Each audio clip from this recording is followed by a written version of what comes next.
So great to see you again. We're coming, I guess, towards the end of our time together. So just a few days left. And today I want to talk about syncing and making the connections between God's story and their story. So we've looked at, haven't we, how we get to know God's story the best. We've also talked about how we really get to know their story best, and asking great questions and being a great listener. And I think there's something in the art of the evangelist, the art of the synchronologist, in making the connections between their story and God's story. You remember a few days ago I told the story of my friend Adam, who, when we were growing up, he was constantly looking for fun, life and adventure. So I would often talk about the fact that following Jesus is the greatest adventure of all time, that in him there is total life and it's the best way to live.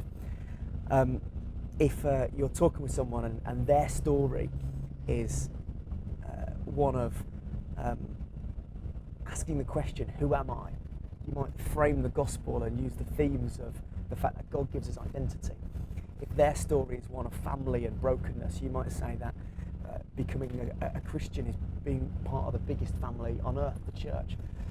If their story is one where they are have lots of regrets and guilt, you might talk about forgiveness more. There's a real art to syncing those stories together, and I want to encourage you to explore that as you talk about Jesus. So today, may you know God's story really well, may you know their story well, and may you make those connections and sync those stories together. See you again